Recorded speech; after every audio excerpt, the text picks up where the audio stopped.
Hello नमस्कार जय हिंद। आप सभी का स्वागत है विद्यापथ के यूट्यूब चैनल पर। आज हम बात करने वाले हैं भारतीय इतिहास में। हमने आज जो आपसे वादा किया था कि हम आपको क्लास उपलब्ध करवाएंगे, उसी हिसाब से हम लोगों ने कंटेंट तैयार किया है और आपकी क्लासों को शुरू कर दिया है। आज क्लास 1 होने वाली है। आज यूट्यूब पर जो क्लास स्टार्ट करने वाले हैं वो पहली क्लास स्टार्ट होने वाली है। आज हम लोग समझेंगे इतिहास के कुछ पॉइंट्स को। इतिहास क्या होता है, इतिहास को किस प्रकार से पढ़ना है, या इतिहास के जो स्रोत हैं वो किस प्रकार से प्राप्त होते हैं, इतिहास की क्या क्या जानकारियां हैं, ये सारी चीज़ें हम आज डिस्कस करने वाले हैं इस वीडियो के माध्यम से। अगर आप चैनल पर नए हैं तो चैनल को कृपया सब्सक्राइब कर लीजिएगा और जितना भी कंटेंट आपको इस चैनल के माध्यम से मिलेगा वो सारा का सारा फ्री होगा, एकदम से फ्री होगा बिल्कुल। इसलिए आपसे एक रिक्वेस्ट है, ये जो क्लास आप देख रहे हैं ये केवल आर ओ के लिए नहीं है, ये सभी एग्जाम के लिए है जिसमें इतिहास पूछी जाती है। तो हिस्ट्री से रिलेटेड जितने भी वीडियो आपको इसमें मिलेंगे या अन्य सब्जेक्ट से मिलेंगे वो सारे के सारे मुफ्त रहेंगे। इन वीडियो को ज़्यादा से ज़्यादा लोगों तक पहुंचाने का कष्ट करें और लोगों को भी इसकी सुविधा का अनुभव लेने दें। चलिए स्टार्ट करते हैं इस क्लास को। आज हम बात करेंगे इतिहास के बारे में। इतिहास है क्या?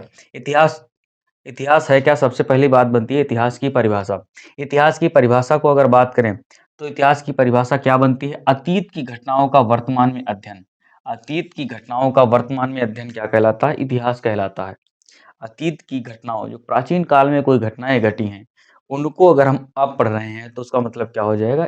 इतिहास उसके आ जाता है। मतलब कोई घटना आज के 10-20 साल पहले हुई है वो भी क्या कहलाएगी? आज की डेट में अगर उसको पढ़ा जाए तो उससे क्या कहेंगे? इतिहास ही समझा जाएगा।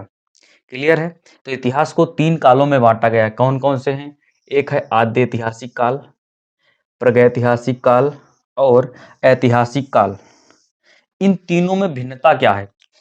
आद्य ऐतिहासिक काल क्या होता है, प्रागैतिहासिक काल क्या होता है तथा ऐतिहासिक काल क्या होता है, सारी चीज़ों को डिस्कस करेंगे। सबसे पहली बात हम करते हैं प्रागैतिहासिक काल की। प्रागैतिहासिक काल उसे कहा जाता है जिसके बारे में कोई भी विवरण हमें उपलब्ध नहीं है। लिखित या पुरातत्व लिखित विवरण किसी भी प्रकार का उपलब्ध नहीं है, उसे कहा जाता है प्रागैतिहासिक काल। जैसे बात करें पाषाण काल की।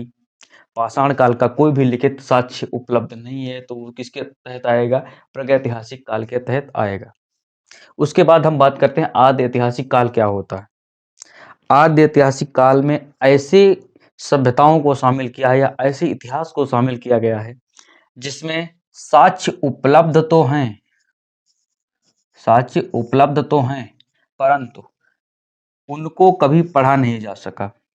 यानी लिखित विवरण तो उपलब्ध है, उसके बारे में किसी ने आज तक पढ़ नहीं पाया है। पढ़ने का प्रयास तो कई लोगों ने किया लेकिन पढ़ नहीं पाया है। तो ऐसे इतिहास के स्रोतों को क्या कहेंगे? आद्य ऐतिहासिक काल के तहत रखा जाता है। जैसे कि सिंधु सभ्यता। सिंधु सभ्यता किससे संबंधित है? ये आद्य ऐतिहासिक काल से संबंधित है। थर्ड आता है ऐतिहासिक काल।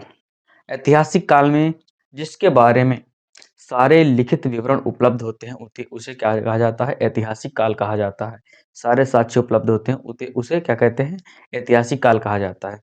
आज हम बात करने वाले हैं केवल इतिहास की। भारत के परिप्रेक्ष्य में जो भी बनते हैं उसी के बारे में बात करेंगे।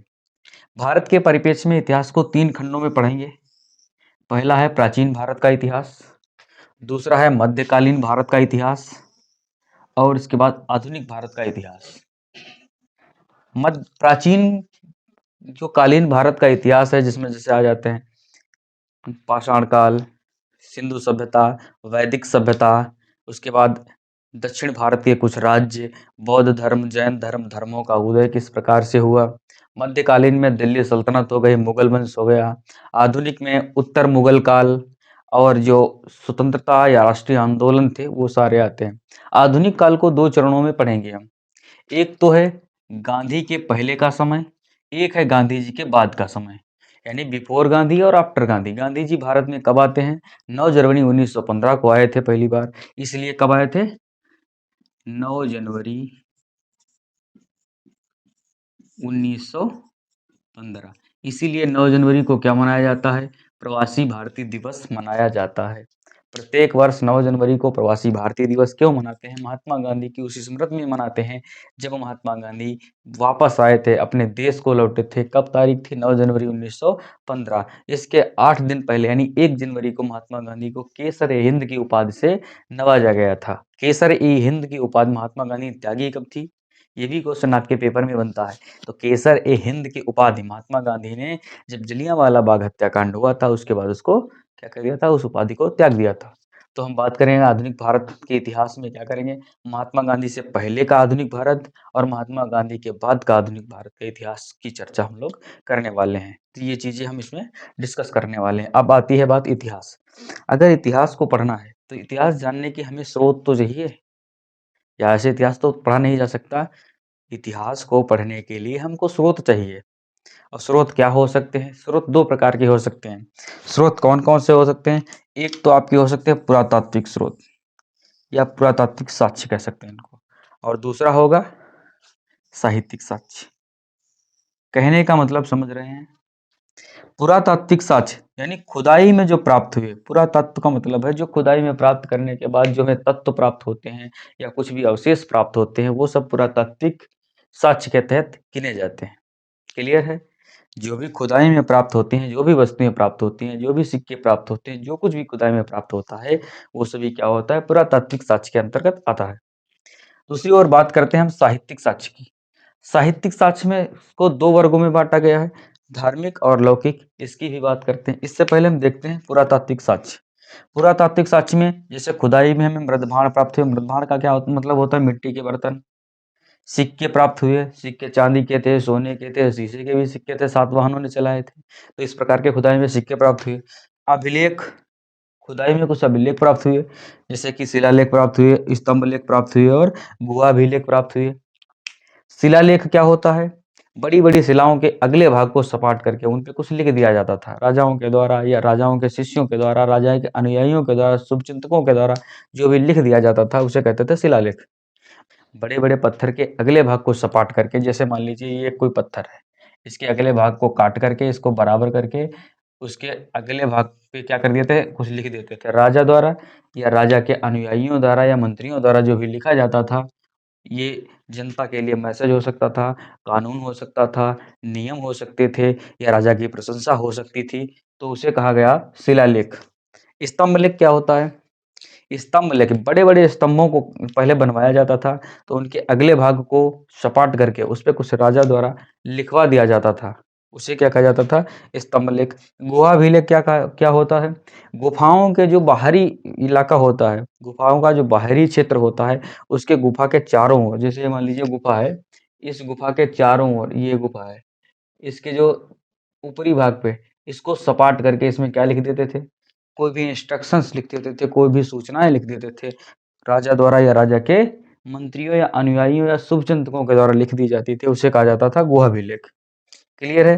तो ये 3 प्रकार के अभिलेख, अशोक द्वारा सबसे ज़्यादा अभिलेखों का ज़िक्र मिलता है इतिहास में। उसकी हम बात करेंगे मौर्य काल में।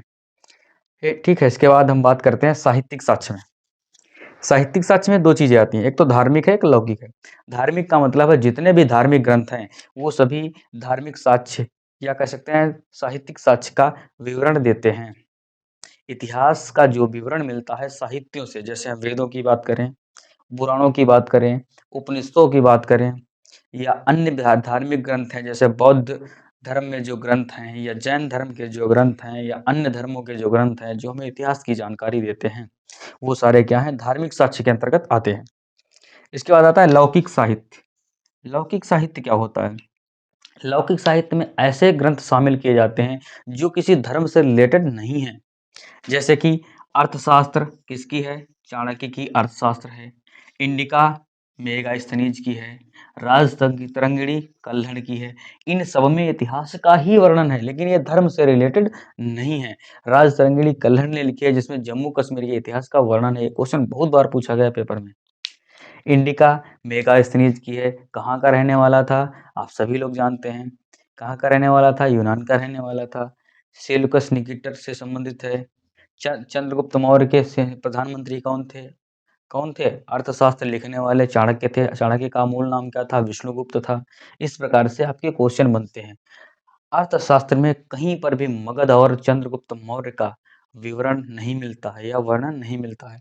अर्थशास्त्र पुस्तक में कहीं पर भी मगध राज्य और साथ में क्या चंद्रगुप्त मौर्य का कहीं पर भी नाम का उल्लेख नहीं मिलता है, इसलिए इसको एक आदर्श पुस्तक के रूप में भी माना जाता है।